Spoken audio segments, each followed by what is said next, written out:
بخاری شریف میں بہت اہم واقعہ ہے، بڑا عجیب واقعہ ہے، اور یہ واقعہ بخاری شریف کے صفحہ نمبر 35 حدیث نمبر 220 پر موجود ہے، پہلی جلد کے اندر۔ یہ واقعہ حضرت ابو ہریرہ رضی اللہ تعالیٰ عنہ بیان فرماتے ہیں۔ انہوں نے بتلایا کہ ایک مرتبہ نبی کریم صلی اللہ علیہ وسلم مسجد نبوی میں تشریف فرما ہے۔ تمام صحابہ بیٹھے ہوئے ہیں، مجمع لگا ہوا ہے، ذکر کی مجلس ہے، دین سیکھنا سکھانا اس کا مشغلہ ہے۔ اسی دوران ایک دیہاتی مسجد نبوی میں تشریف لایا، صحابہ اندر بیٹھے ہوئے، حضرت عمر بھی موجود، دیگر صحابہ بھی موجود۔ حضرت عمر کا ذکر اس لیے کیا میں نے کہ حضرت عمر کے غصے کا آپ کو علم ہے۔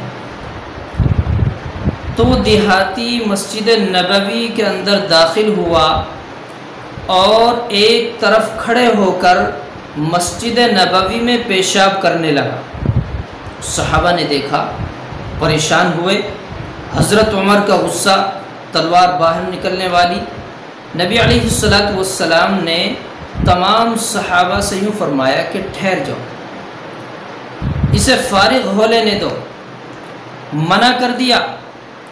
حالانکہ مسجد نبوی میں اور گندگی، پیشاب، لیکن نبی نے منع فرمایا۔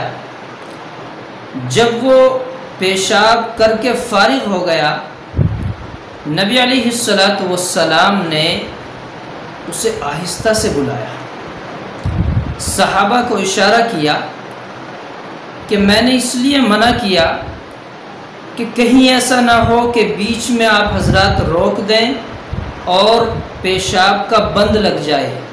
اس سے ہمیں پتہ چلا کہ کسی مسلمان ہی نہیں، انسان کو تکلیف دینا، اذیت پہنچانا، نقصان پہنچانا ایک اعتبار سے گناہ بھی ہے۔ نبی علیہ السلام نے منع فرما دیا۔ دوسری طرف ہمیں اندازہ ہوتا ہے صبر و تحمل کا، برداشت کا ایک مادہ ہمارے اندر ہونا چاہیے، صبر کا مادہ ہمارے اندر ہونا چاہیے، کیونکہ نبی علیہ السلام نے صبر کی تلقین فرمائی ہے، صبر کا اشارہ فرمایا ہے۔ تمام صحابہ کو روکا، غصہ بہت زیادہ، لیکن فرمایا کہ ٹھہر جاؤ، یہ انجان ہے، جانتا نہیں ہے۔ لیکن بعد میں کیا ہوتا ہے، اس نے یہ فرمایا کہ میں نے آپ کا امتحان لیا ہے۔ کہنے کا مقصد یہ ہے کہ نبی علیہ السلام نے اس دیہاتی کو مارنے سے منع فرما دیا، اگرچہ غیر مسلم تھا، غیر ایمان والا تھا۔ آج ہماری مسجدوں میں کوئی غیر ایمان والا داخل ہو جائے، طرح طرح کی باتیں شروع کر دیتے ہیں، طرح طرح کی زبان درازی کرنی شروع کر دیتے ہیں۔ اگرچہ ہم خود مسجدوں میں دنیاوی باتیں کریں، لہو و لعب کریں، چغلی کریں، دوسروں کی برائیاں کریں، کوئی فرق نہیں پڑتا۔ کوئی غیر مسلم مسجد میں داخل ہو جائے تو اب سب کے کان کھڑے ہو جاتے ہیں، ارے یہ مسجد میں کیوں داخل ہو گیا؟ اللہ حفاظت فرمائے۔ نبی کی زندگی کو دیکھو، نبی کی سیرت کو دیکھو، نبی کے اخلاق کو دیکھو۔ وہ پیشاب کرنے لگا ہے، نبی نے منع فرما دیا ہے۔ چونکہ اسلام طہارت چاہتا ہے، اسلام پاکیزگی کا مذہب ہے، اسلام صفائی کو پسند کرتا ہے، اسلام نے صفائی کو آدھا ایمان کہا ہے۔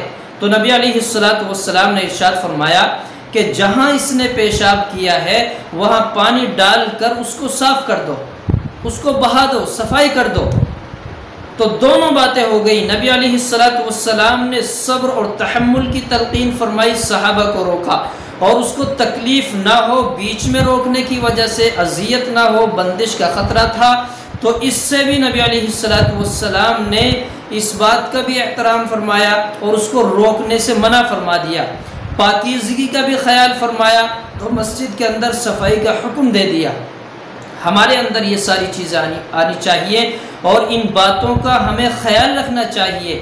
ہمیں ہر حال میں، ہر وقت نبی علیہ السلام کی سیرت کو اپنانا چاہیے، نبی کی صورت کو اپنانا چاہیے، نبی کے کردار کو، نبی کے نمونے کو، آئیڈیل کو، طریقے کو اپنانا چاہیے۔